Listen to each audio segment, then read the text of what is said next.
Mesdames, Messieurs, bonsoir à nouveau. Ravi de vous retrouver pour ce numéro du débat politique de mardi sur votre chaîne panafricaine internationale Label Télévision. Et sur ce plateau pour discuter d'abord de l'élection présidentielle au Nigeria pendant les premières 30 minutes et ensuite de la situation en Côte d'Ivoire avec le congrès constitutif du RHDP. Docteur Moro Guy Arcel, bonsoir. Bonsoir. Vous êtes politologue et enseignant à l'université Omar Bongo de Libreville au Gabon. Oui. Merci d'avoir répondu à notre invitation. Séni Amar de la rédaction de Label Télévision, bonsoir. Bonsoir Aziz, bonsoir à tous nos téléspectateurs. Et Joseph Willy du service anglais de Label Radio et Télévision. Willy, good evening. Good evening Aziz. Très bien. Donc nous allons commencer par joindre notre confrère Daouda Aliou qui est au Nigeria, à Lagos. Daouda Aliou qui va, dans un premier temps, nous planter le décor. Daouda Aliou, bonsoir. Aziz, bonsoir. Alors, Daouda, quelle est l'atmosphère aujourd'hui avec cette élection présidentielle du 16 février prochain qui approche? L'atmosphère est tendue, je dirais même surchauffée. Chaque candidat essaye à sa manière de convaincre l'électorat. On assiste à une guerre verbale entre les différents candidats, surtout entre les deux favoris, à savoir le président sortant Mohamedou Bouhari du Congrès progressiste et Atiku Abubakar du Parti démocratique populaire. Et comme vous le savez, nous sommes à moins de 3 semaines du scrutin, donc la tension monte. La tension monte, Daouda Aliou, et quels sont les enjeux de cette élection surtout?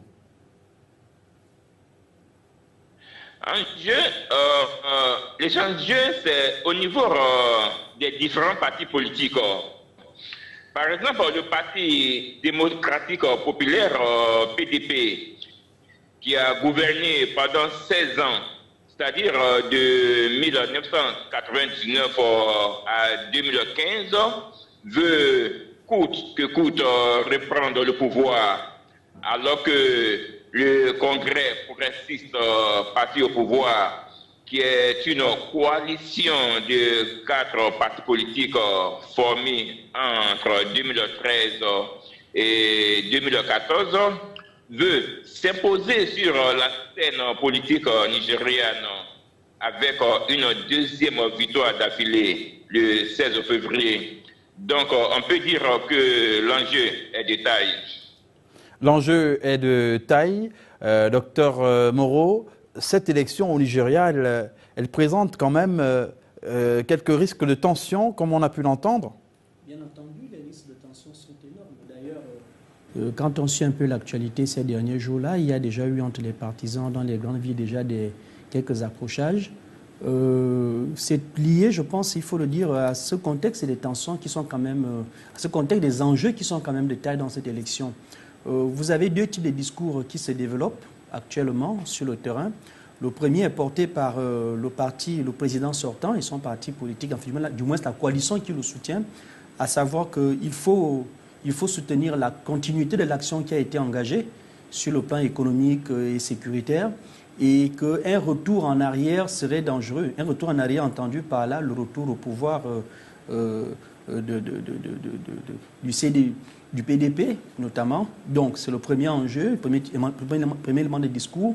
Et le deuxième élément de discours, c'est effectivement ce qui est porté par le principal opposant, le principal parti d'opposition, qui estime que les promesses électorales qui ont permis l'arrivée au pouvoir de Bouhari en 2015 n'ont pas été tenues, à la fois sur le plan économique, peut-être on reviendrait un peu sur le bilan de Bouhari, que sur le plan sécuritaire. Donc il n'est pas dans l'intérêt du Nigeria, du peuple nigérian, de continuer avec une offre politique qui n'a pas apporté des résultats concrets. Alors en ce qui concerne les discours Séni Amar, il y a quand même que le président Mohamedou Bouhari est champion de la lutte contre la corruption. Il en a fait son cheval de bataille malgré les difficultés. Exactement, c'est ce qui lui a donné d'ailleurs la victoire que j'ai envie d'appeler historique en 2015 contre le président Goodluck Jonathan, parce que c'était la première fois dans le continent qu'un président sortant organisait une élection présidentielle et perdait cette élection.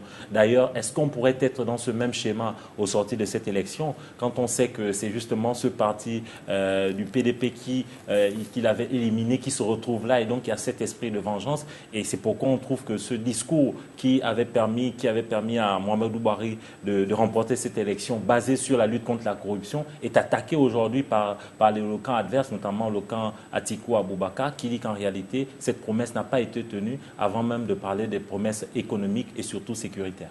On a eu au Sénégal également où le président Ouad avait organisé les élections en tant que président sortant et où les avait perdues.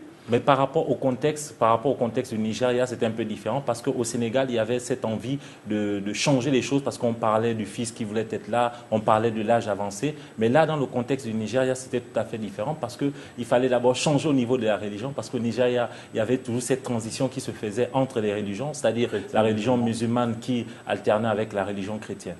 Très bien. Joseph Willy, pour notre public en anglais. Yes, I think the political situation in Nigeria is very interesting. When you look at the two political leading candidates, you look at the Atiku Abubakar. I think this is for the first time since 1993, which we had two presidential candidate, leading presidential candidate, both of them being Muslims. You know, Nigerian is very passionate about politics and religion. We had, in 1993, we had the late MKO Abiola, he was all a Muslim, and then we have Alhaji Osman Tova of the SDP, was also the Muslim. So when you have the two Muslim leading presidential candidate like that, you have the vice president, which always come from the southern part of Nigeria.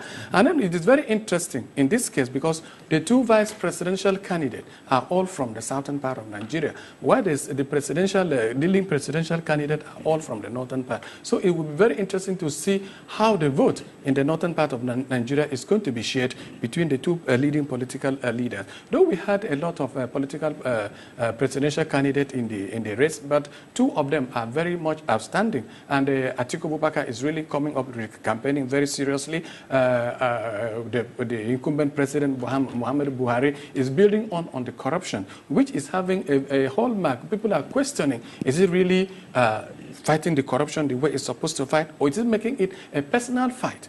Because if it throws open the corruption as a fight that involves Nigerians, people will look at it as not only looking at the political opponent, but that has been the problem in the corruption fight. But if you look at the economy, it has not been there. 25 years of recession for the first time in Nigeria when they took over power. Recession for the first time in 25 years. So Nigeria, it is struggling. I think it will take him a long, long time to convince Nigerians that vote for me this time. I think we only need to see how it's going to shape. Et on va revenir avec Daouda Aliou sur le mode de scrutin. On va rappeler rapidement que le Nigeria, c'est 36 États avec près de 200 millions d'habitants. C'est la première puissance démographique du continent africain. Daouda Aliou, un mot sur le mode de scrutin. Oui, au niveau de la présidentielle au Nigeria, le scrutin est majoritaire.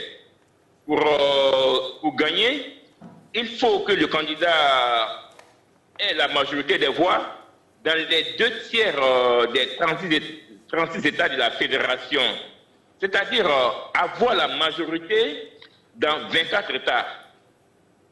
Je veux dire, si un candidat obtient par exemple 99,99 des voix, sans obtenir la majorité dans 24 États, il ne sera pas élu.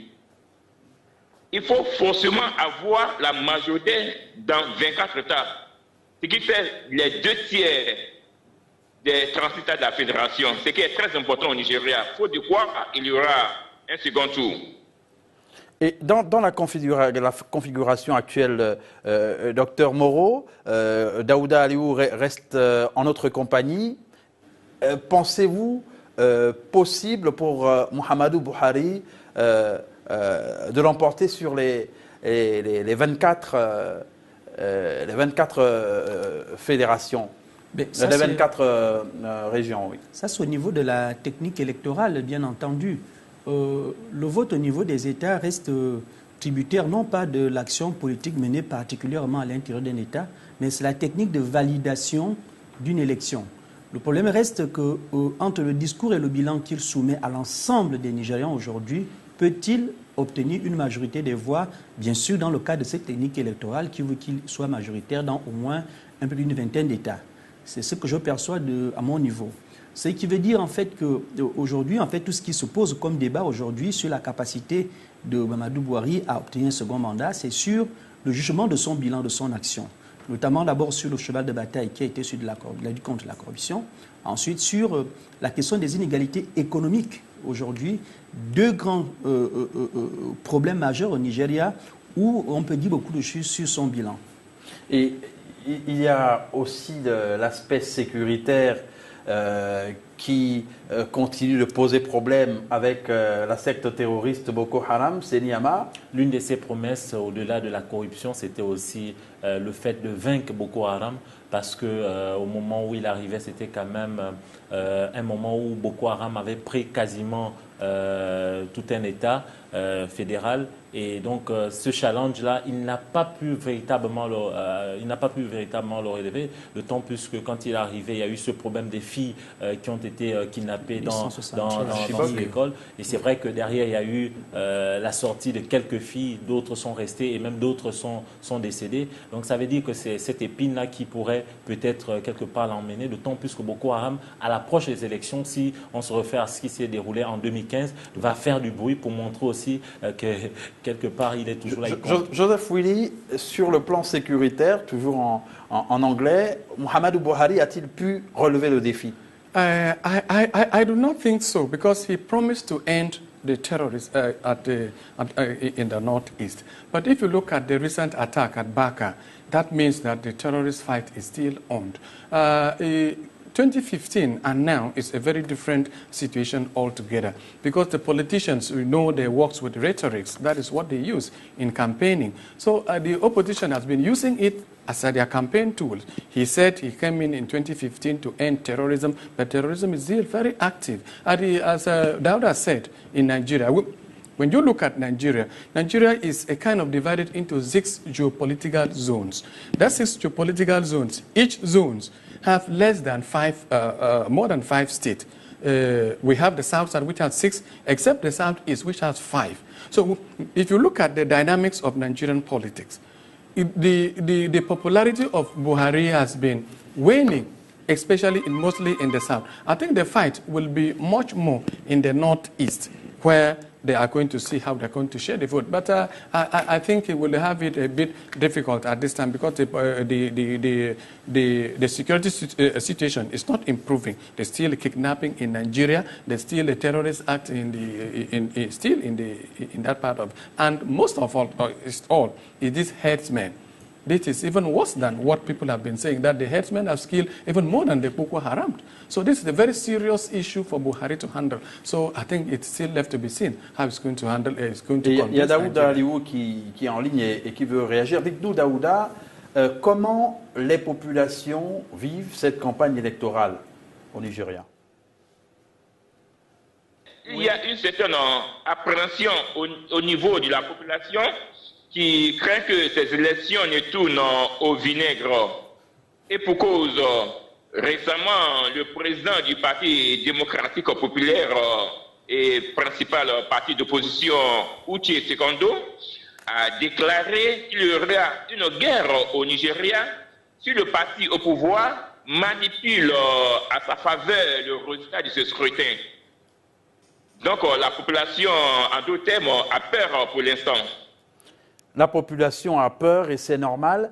Et quelles sont les forces et les faiblesses des deux candidats qui se connaissent bien, Atiku Abubakar et Muhammadu Buhari?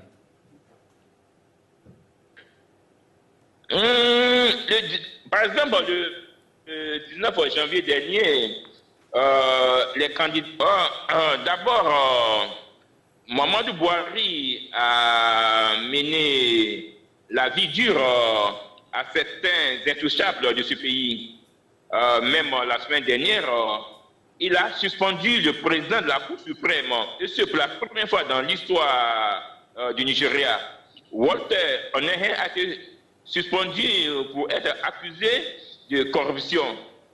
Aussi, pendant les forces de Mohamed Buhari, pendant ces 3 ans au pouvoir, il a réussi à hisser au premier plan le secteur agricole, si bien qu'il est soutenu par les paysans du Nigeria qui ont cotisé plus de 110 milliards de naira pour sa campagne électorale. C'est très important.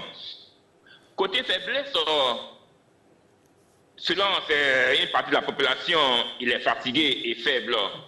On estime aussi qu'il ne maîtrise pas l'économie du Nigeria. La preuve est que le taux du chômage a pris l'ascenseur, y compris le taux d'inflation. Sans oublier le naira, la monnaie locale qui a perdu de sa valeur face aux devises étrangères comme le dollar, l'euro et la livre sterling. Du côté de Atiku Abubakar, sa force est qu'il est homme d'affaires. Et son dauphin, Peter Obi, est un économiste chevronné. Donc les observateurs estiment que le duo peut résoudre les problèmes économiques du Nigeria. Côté faiblesse, une partie de la population estime qu'Atiku Abubakar, ancien douanier, est corrompu et qu'il risque de légaliser la corruption au Nigeria. Alors, là, on a justement le problème de la corruption qui revient. Atiku Abubakar est perçu par les partisans de Muhammadu Buhari et d'autres Nigérians comme quelqu'un qui favoriserait la corruption. Mais finalement, est-ce que ses atouts, l'atout qu'il a d'avoir un colistier qui maîtrise la situation économique du pays ne va pas le propulser à l'avant, docteur Moreau? D'abord, j'aimerais revenir sur la question sécuritaire autour de ces élections. Il faut dire qu'une élection, en cas de violence autour du poste électoral, ce serait vraiment très grave pour le Nigeria parce que, vous savez, la situation sécuritaire n'est pas déjà améliorée avec la question de Boko Haram. Donc les tensions qui pèsent, parce qu'on ressent une forte envie, une forte détermination coûte que coûte pour le parti d'opposition à revenir au pouvoir. Ce qui n'est pas du tout gagné d'avance, notamment au regard justement du profit, des forces et des faiblesses du principal challenger, même si le candidat, même si son colistier essaie un peu d'apporter une image assez positive du duo qu'il forme, mais il reste que la figure tutélaire d'Atika reste quand même assez polémique à bien des niveaux.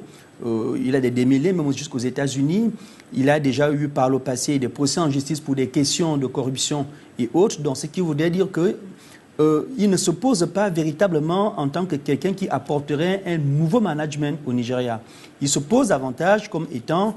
Il se présente davantage comme étant quelqu'un qui surfe essentiellement sur les faiblesses de la gouvernance de Buhari au cours de ces 4 à 3 dernières années sur la question économique, sur la question sécuritaire, et qui a d'ailleurs été un peu, il faut le reconnaître aussi, plombé par la situation médicale personnelle. Ça, il faut le dire. Et puis, dans ce contexte sécuritaire-là aussi, c'est que Atika a refusé, il n'a pas pris part à la signature de la charte de préservation de la paix pendant les élections, ce que tous les candidats ont accepté de faire, y compris le président sortant. Il n'est pas venu. Donc, ce qui voudrait dire que le parti semble aborder cette élection avec une détermination radicale à accéder au pouvoir coûte que coûte. Donc, cela pourrait, d'une manière, quels que soient les résultats, provoquer une forme de contestation des résultats qui vont sortir. C'est ce que je voulais relever au départ. Est-ce que Atiku Abubakar, Joseph Willy, est dans la posture de pouvoir inciter ses partisans, au cas où les résultats ne lui seraient pas favorables, à les contester dans la rue? I do not think so, because he signed the good conduct agreement. The first day, which President Buhari and other presidential candidates signed, he did not. He said that he was not invited. I think the following day, himself and Obi Ezekwesili, who withdrew, signed the election. It has always been the tune in Nigerian politics. At this level, the tension is always very high.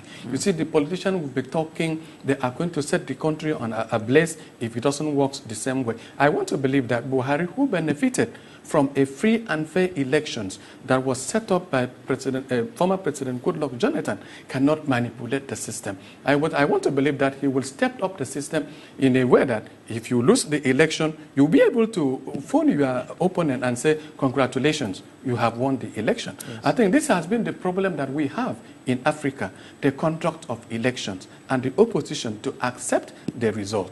If the presidential election is free and fair, I believe me, I think the winner or the loser will be very comfortable with it. But if it is clouded in secrecy and there is a lot of, because if you cast your mind back at what happened in 2015, even the card reader refused to work for former President Goodluck Jonathan.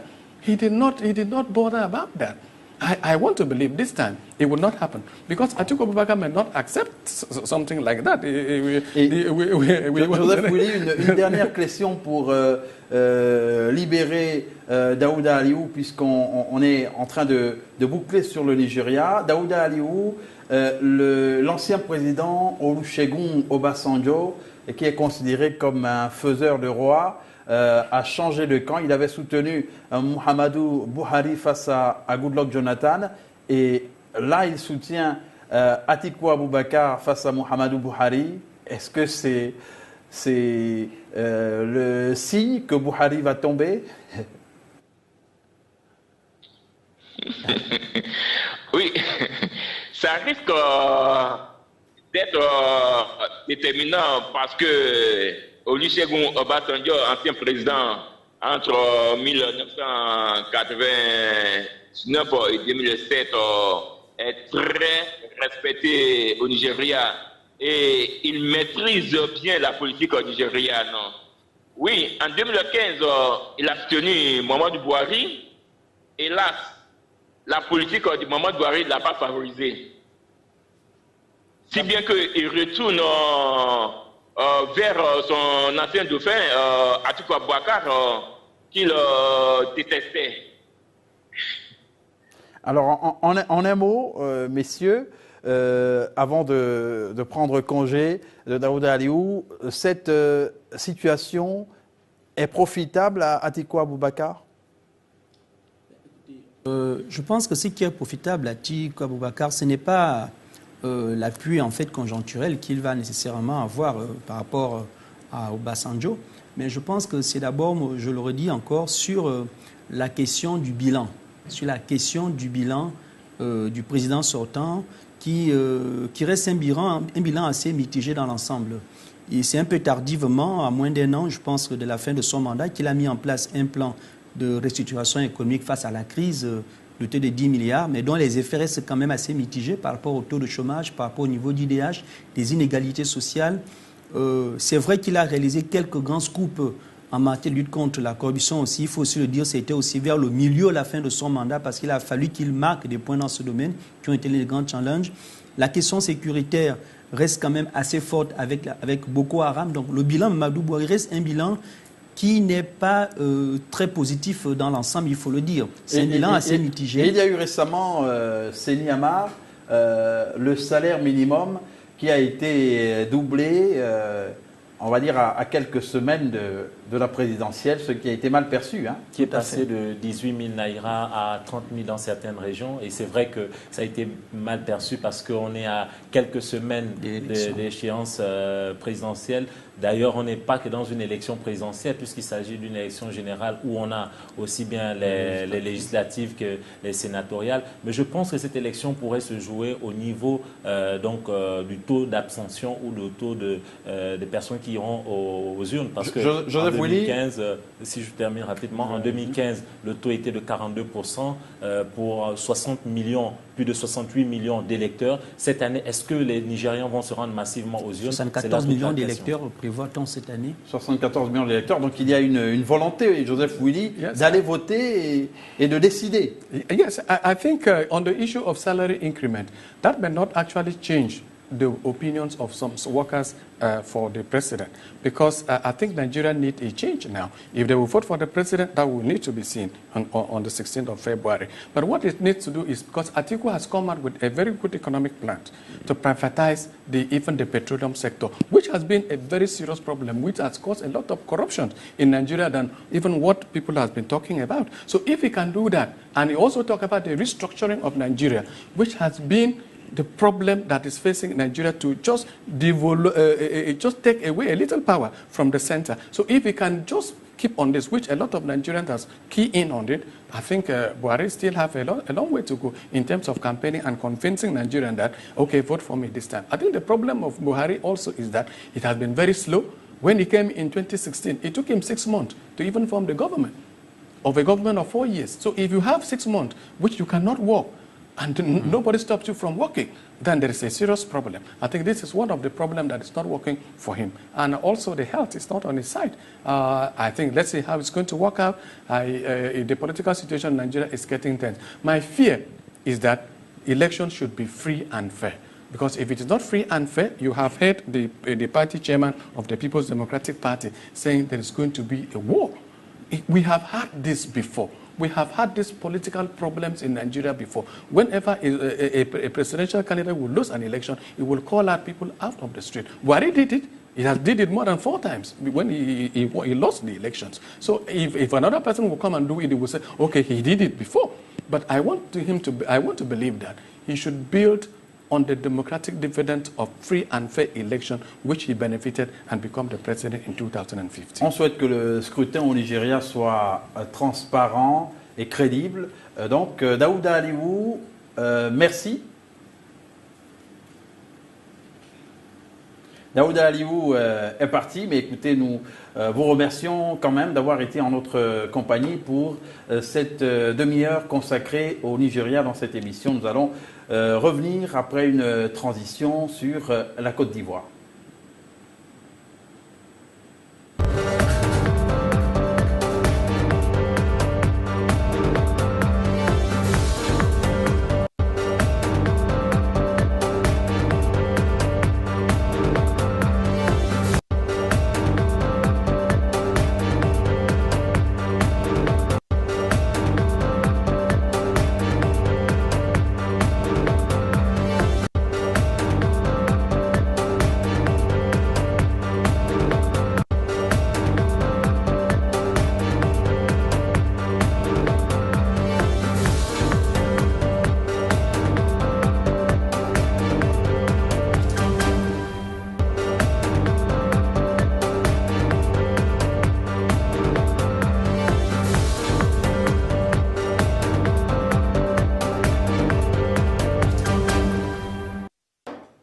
Nous voici de retour sur le plateau pour cette fois aborder la Côte d'Ivoire où il y a eu le congrès du RHDP, le Rassemblement des Oufouettistes pour la paix, parti présidentiel, et on évoquera également ensuite la probable libération du président Laurent Gbagbo, de l'ancien président toujours détenu à La Haye aux Pays-Bas. Et pour en parler, Georges Aboké nous a rejoint sur ce plateau. Georges Aboké, bonsoir.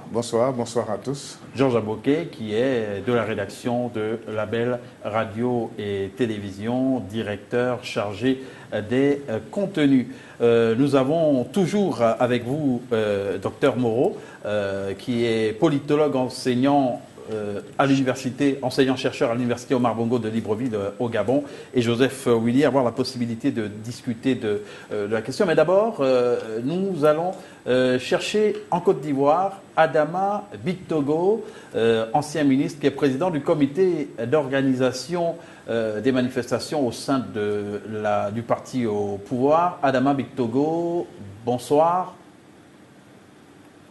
Adama Bictogo, alors le RHDP a mobilisé samedi dernier au stade de Félix Houphouët-Boigny. Quelle a été la recette qui a permis de mobiliser autant de monde? Bonsoir, merci. La recette, elle est toute simple. Hein. Déjà, c'est la mise en place des structures d'organisation. Et puis, il faut dire que nous avions bénéficié d'une dynamique de vote élection locale. Comme vous a remporté 22 régions sur 31 et a remporté environ 130 mairies sur 201. Donc, sur la base de cette dynamique des élections locales, j'ai donc basé la mobilisation et l'adhésion de nouveaux partis sur les nouveaux élus. Parce qu'ils sont allés en tant que RHD par ces élections. Deuxièmement, j'ai su mettre en place des missions qui sont allées à l'écoute donc des populations, mais qui ont surtout relayé les vertus, les fondamentaux du RHDP, que sont le rassemblement, la stabilité, la paix, la Côte d'Ivoire retrouvée, la Côte d'Ivoire solidaire. Et ce sont des termes aujourd'hui recherchés par tous les Ivoiriens. Tous les Ivoiriens ont beaucoup d'espoir en la paix, en la stabilité. Et on est tous d'accord pour dire que pendant 8 ans, on a bénéficié d'une croissance née de cette stabilité, de cette paix. Et donc, c'est un discours de rassemblement qui a donc pris dans la population. Et je voudrais profiter de cette opportunité pour exprimer à nouveau toute ma gratitude à l'ensemble des militants ivoiriens, sympathisants et sympathisantes, qui ont bien voulu venir exprimer leur adhésion ou alors en tout cas leur appréciation de la politique de rassemblement que nous menons. Adama Bictogo, et que deviennent le RDR et l'UDPCI, les deux principaux partis qui constituent le RHDP? Écoutez, on ne peut pas avoir le pied dans le RHDP et puis avoir le corps au RDR. C'est pas faisable.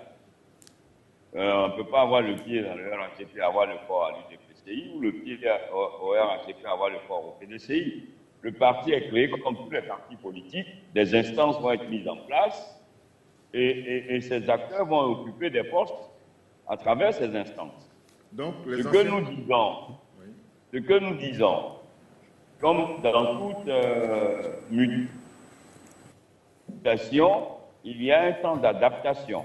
Ce temps d'adaptation passe d'abord par les bases, donc la mise en place des coordinations sectorielles pour les sections, la mise en place des coordinations départementales, communales, qui vont permettre la mutation de ces partis vers le RHDP. En fait, le RHDP va se nourrir du patrimoine de ces partis constitutifs du RHDP. Alors, l'une des qualités du président Houphouët-Boigny est le dialogue. C'était un homme de dialogue. Or, vous avez rompu le dialogue avec le président Bédié et avec le président de l'Assemblée nationale, Guillaume Soro. Vous savez, le dialogue n'est pas antinomique à la prise de décision. On peut dialoguer, même quand on a des divergences de point de vue. Mais ceci étant, nous sommes allés à ce congrès parce que nous avions décidé d'aller à une clarification. Et vous avez vu que cette mobilisation exceptionnelle est le fruit justement de notre engagement vers la clarification. Les Ivoiriens ont besoin d'être dirigés par des gens qui s'assument. S'assumer, c'est avoir le courage de ses opinions. Ça, c'est être constant avec soi-même et être cohérent.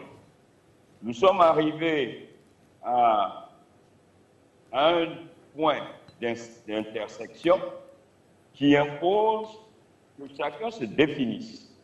Le RHDP a décidé d'assumer sa politique, sa vision, et il se trouve qu'aujourd'hui, le président Bédié a décidé d'épouser une autre option. De même pour le président de l'Assemblée nationale. Ce qui est respectable parce que chacun peut avoir son option. À partir du moment où il y a des options qui obéissent aux ambitions de chacun et qu'il n'y a plus de convergence de vues quant à l'offre politique proposée par le RHDP, je crois qu'à un moment donné, chacun peut prendre sa voix, mais c'est sûr que devant l'intérêt général, devant l'intérêt des Ivoiriens, forcément, on peut dialoguer sur les sujets d'intérêt nationaux. Adama Bictogo, merci. Alors, Georges Aboké, vous venez de suivre Adama Bictogo. Finalement, doit-on comprendre que le RHDP a totalement rompu les liens avec le président Bédié et avec Guillaume Soro? Alors, sur les derniers propos de M. Adama Bictogo, il dit que le dialogue est rompu et en même temps, le dialogue existe. C'est un peu ce qu'il faut comprendre. C'est-à-dire, la relation est coupée, le dialogue est rompu, mais peut-être au cas où il y aurait une grande question qui engagerait l'intérêt du pays, il se pourrait qu'ils se reparlent. Donc, grosso modo, le dialogue est rompu, mais le dialogue continue, si on peut parler comme ça. Alors, docteur Moreau, les situations ne sont pas irréconciliables, on est en politique. Non, les situations ne sont pas réconciliables. C'est ce qui fait d'ailleurs la spécificité de l'activité politique, où il peut y avoir à tout moment des renversements de situations. C'était parlerait parfois d'alliances contre nature. Mais il est évident que à la veille de la présidentielle qui aura lieu l'année prochaine, la création du RHDP sous ce format de fusion-absorption des entités qui avaient fondé le mouvement il y a quelques années, il y a une dizaine d'années, aujourd'hui une quinzaine d'années, montre clairement qu'il y a une division qui pourrait ne pas s'arranger avant, du moins, la tenue des élections présidentielles et que l'on va davantage vers des tumultes, vers l'inconnu entre des anciens alliés autour de la lutte anti-Gbagbo qui, aujourd'hui, vont vraisemblablement aller sur une base opposée et presque qu'on ne peut plus réconcilier avant la tenue des élections présidentielles. Georges Aboké, le président Ouattara n'a pas dit qu'il va se porter candidat à la présidentielle de 2020, mais il continue d'entretenir le mystère, en tout cas. Normalement, il ne devrait pas, puisque les textes sont clairs. Normalement, le président Alassane Dramane Ouattara ne peut plus se présenter. C'est-à-dire, dès l'instant où vous faites 2 mandats successifs, et même si nous sommes dans de nouveaux textes, des textes qui sont en vigueur depuis 2016, à partir d'un référendum, eh bien, ces textes-là sont clairs, ils règlent ce problème-là. C'est une chose qui est claire. Et en juillet dernier, le président Ouattara avait même dit nous sommes en train de nous préparer à passer le flambeau à une nouvelle génération. Il a dit. Alors, qu'est-ce qui fait que ces jours-ci, eh bien, l'impossible candidature de Ouattara est remise sur le tapis? En tout cas, c'est une question. Mais une chose est claire, c'est que le RHDP a marqué un grand point samedi dernier, avec ce congrès qui a rassemblé beaucoup de monde. Mais juste quelques heures après, eh bien, le RHDP lui-même, eh bien, j'allais dire, se plante le couteau dans le ventre, dans la mesure où, dès lundi matin, le président Ouattara annonce la prochaine démission de Soro Guillaume, le président de l'Assemblée nationale. Donc, cette prochaine démission annoncée pour février couvre tout d'un coup tous les points glanés par le RHDP pendant le week-end. Et puis il n'y a pas que ça, il y a l'arrestation de 2 députés en faisant fi de leur immunité. Aujourd'hui, l'un de ces députés a été condamné à 1 mois de prison ferme. Ce député, il est tout proche de Soro. 1 mois de prison ferme et 300 000 francs d'amende. Et puis, il y a tous les commentaires sur la libération de Gbagbo. Donc tout cela est venu couvrir ces grands points marqués par le RHDP. De ses collègues qui n'ont pas pu assister à son procès? Oui, des députés ont été refoulés. Ils sont arrivés avec leurs écharpes, ils n'ont pas pu assister à ce procès. Et donc voilà, autant de sujets, autant de situations qui viennent, comme on dit à Abidjan, mettre du sable dans la ticket du RHDP. Allez-y, docteur Moreau. Je crois qu'en fait, ce qu'il faut dire, parce qu'on n'a pas besoin de se le cacher aujourd'hui, c'est que le président Ouattara est partagé aujourd'hui entre le respect de la parole donnée de faire 2 mandats constitutionnels. C'est même pas le respect de la parole donnée, le respect des textes. Je viens sur la question des textes. Oui. D'abord, il y a le respect de la parole donnée qui s'est engagé sur ce principe en tant que responsable politique. Et puis, deuxièmement, tout à l'heure, là, le responsable des manifestations au sein de son parti a déclaré que la mobilisation exceptionnelle s'expliquerait par les résultats économiques, et le discours, etc., sur l'appel au fouettisme. En réalité, qu'est-ce que cela cache ou qu'est-ce que cela préfigure? C'est qui explique aujourd'hui la séparation claire avec Soro et Bédié. Mais ça cacherait, quelque part, on peut le dire comme ça, un nouveau plan de relance politique de la part de Ouattara, qui peut être de 2 manières. La première manière, c'est de se dire, écoutez, c'est le peuple qui demande à ce que je puisse manifester. Regardez la mobilisation, les Ivoiriens pensent que je peux encore donner plus, etc. La mobilisation, elle est là, le peuple est là derrière moi. Il va demander avec la majorité parlementaire qu'il a une modification constitutionnelle qui peut obtenir. L'élection est encore quand même loin. On a encore près de 10 à 11 mois, etc., voire un peu plus. D'abord. Ensuite, la seconde carte dont il peut disposer, c'est de se dire, écoutez, je vais lancer quelqu'un qui va se présenter, un dauphin que je vais présenter. Et d'ailleurs, les rumeurs circulent entre son frère et sa nièce, etc., qui pourraient être d'éventuels dauphins. Et tout ce contexte-là, lié autour du flou de la gestion du pouvoir aujourd'hui à Abidjan, qui amène certains, comme notamment Soro, à estimer que l'héritage n'est pas juste, n'est pas partagé de manière juste et équitable par rapport aux attentes, par rapport à l'investissement que les uns et les autres ont donné pour l'accession, pour l'arrivée au pouvoir en 2010. Joseph Willy, quelle lecture avez-vous en quelques mots de cette situation en Côte d'Ivoire? Yes, I think the political situation in Côte d'Ivoire is just like any other political situation in Africa. You know, politicians, they always talk about the next elections. When the political interest has come the way it is, there's bound to be division. And we have seen Zoro, Ouattara falling out now.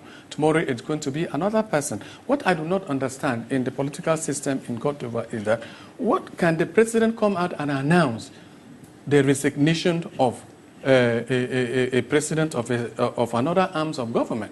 I think this need to be, he was elected. Was not elected on a party platform to that position. He was not nominated by the president. He's not a minister of the president, which the president can say, okay, this minister is gone, because he has no power over another arms of government. Alors sur le sujet, nous avons Alex Berrio-Momha, actuellement au Cameroun, qui est en repérage. Alex, bonsoir.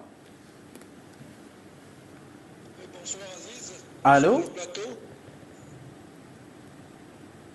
Alex Blériot, nous allons revenir sur Alex Blériot dans un instant. Et là, Alex Blériot, bonsoir. Bonsoir Aziz, bonsoir tout le monde, bonsoir Georges, Joseph Willy et Dr Moreau. Ravi de vous avoir en ligne, Alex Blériot-Momha. Que vous inspire la situation actuelle en Côte d'Ivoire après le congrès du RHDP? Écoutez, tout ce que je peux dire à l'instant, c'est que le congrès de lancement du RHDP a ceci que il a permis de clarifier, de mon point de vue, la situation politique à 1 an des élections présidentielles en Côte d'Ivoire. C'est désormais clair de mon point de vue. On sait désormais qu'il n'y a pas définitivement alliance entre le PDCI n'entrera pas dans la maison RHDP. On sait également que le président de l'Assemblée nationale, Guillaume Soro, est en total désaccord avec le RHDP et il est partant, il est même parti pratiquement déjà. L'annonce de sa démission pour la semaine prochaine, c'est l'enfoncement d'une porte ouverte, parce que lui-même avait déjà annoncé il y a quelques jours que pratiquement il ne serait plus là, après avoir donné ce que je pourrais appeler l'intérim à son fils pendant quelques jours, et il s'est absenté à cette occasion. Ça montrait tout simplement qu'il est déjà sorti, il restait simplement à passer à l'acte. Donc en ce moment tout est clair. le RHDP va aux élections, le PDCI va aux élections, certainement que Guillaume Soro va se présenter. Sous quelle bannière, on ne sait pas encore. Et puis, il y a le FPI qui arrive à une libération très probable du président Gbagbo. Sera-t-il lui-même candidat ou non, on verra bien, mais déjà, dès la semaine, à partir de ce samedi, tout est clair pour tout le monde que c'est l'année, je voulais dire la nuit des longs couteaux, qui est désormais installée. La nuit des longs couteaux. Alex Blériot, vous restez en repérage, le temps pour nous de prendre Isidore Alla, qui est un journaliste, un journaliste ivoirien proche du FPI, qui va réagir sur la question de la libération ou non de l'ancien président Laurent Gbagbo. Isidore Alla, bonsoir. Que pensez-vous de la situation actuelle du président Gbagbo? En principe, rien ne devait avoir aucun obstacle, dans la mesure où le président Gbagbo a été acquitté par la Cour pénale internationale. En principe, le procès du 1er février doit être une confirmation de ce que le tribunal de première instance de la Cour pénale internationale a décidé. Donc, logiquement, il devrait être libéré. On s'attend en tout cas à Côte d'Ivoire ici à une réelle libération du président Gbagbo.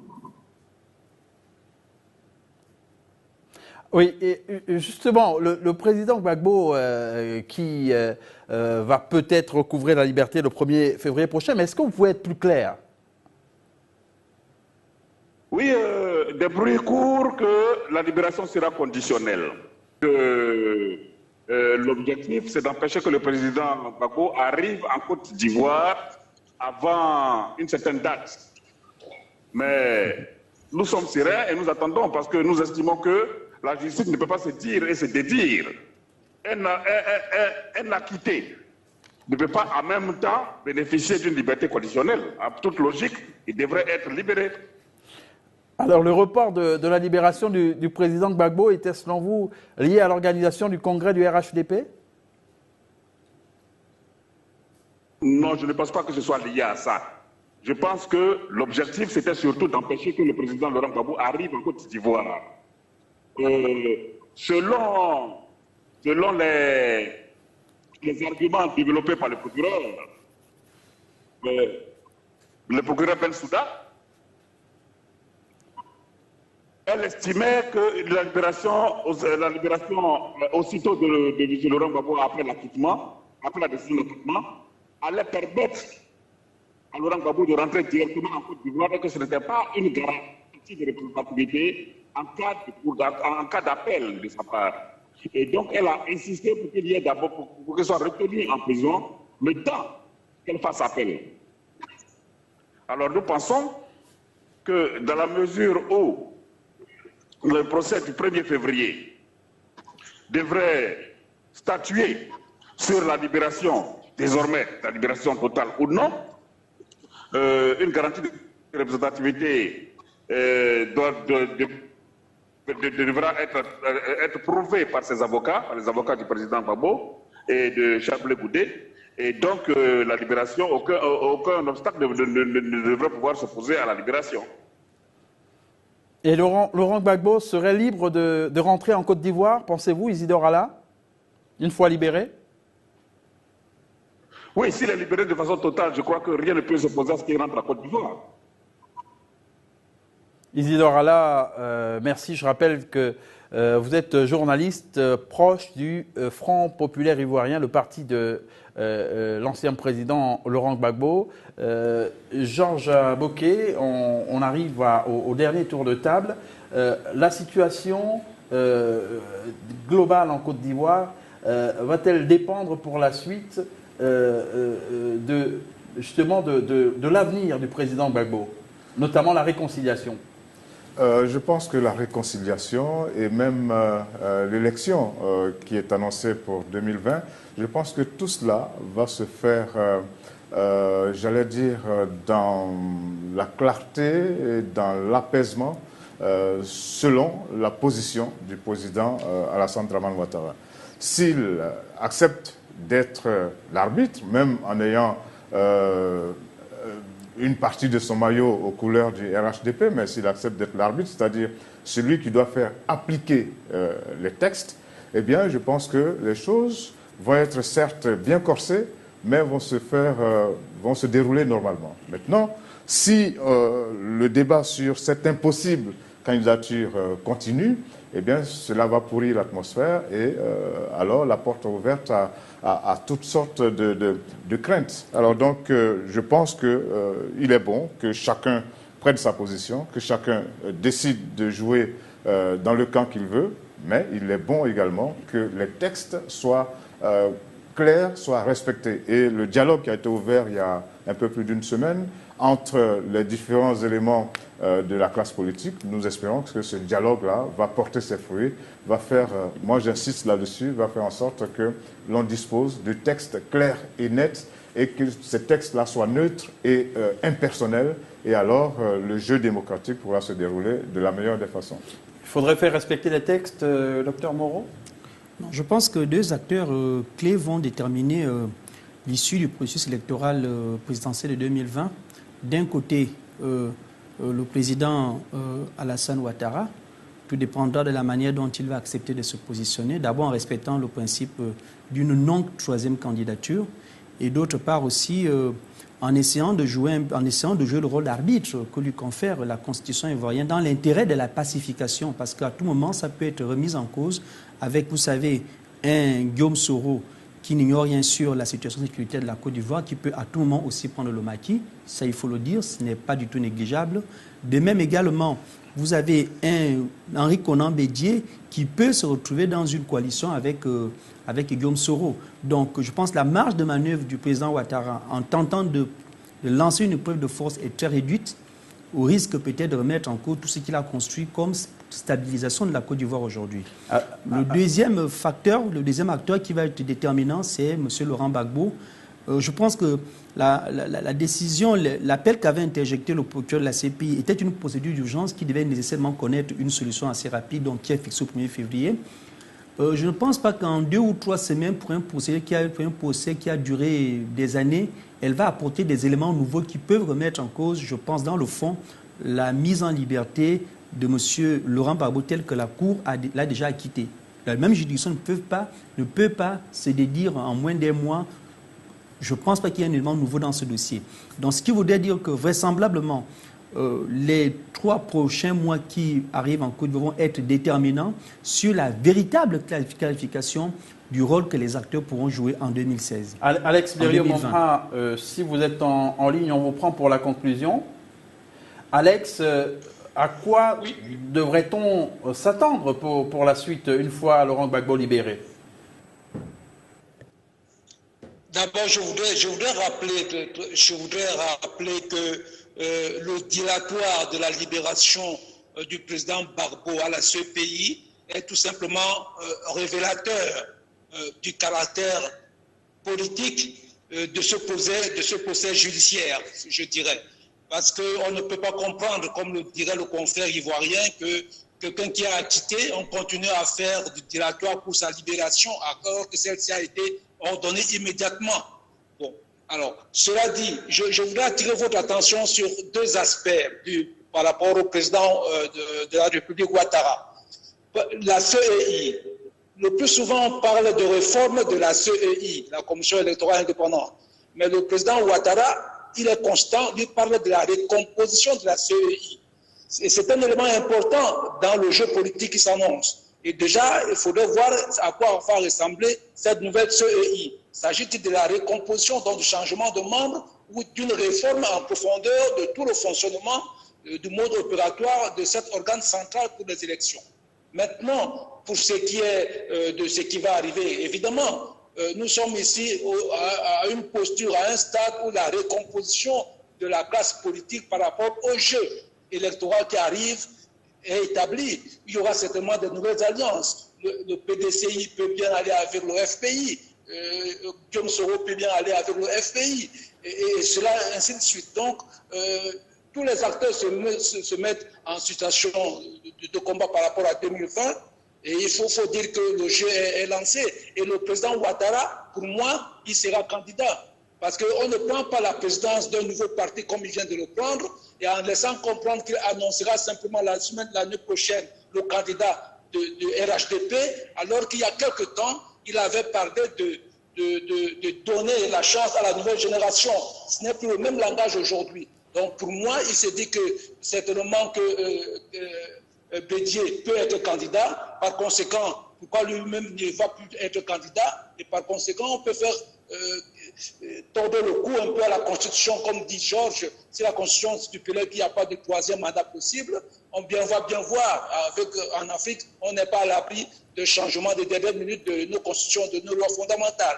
Donc tout est en jeu et les jours qui suivent, quand même être très intéressant à suivre en Côte d'Ivoire. Merci Alex Biryo-Momha, et c'est ici que s'achève notre rendez-vous de ce mardi. Alex Biryo-Momha qui est intervenu en direct de Yaoundé, la capitale du Cameroun. Merci à tous ceux qui ont bien voulu répondre par téléphone à notre invitation, notamment Daouda Aliou du Nigeria, Adama Bictogo de Côte d'Ivoire, et également Isidore Alla.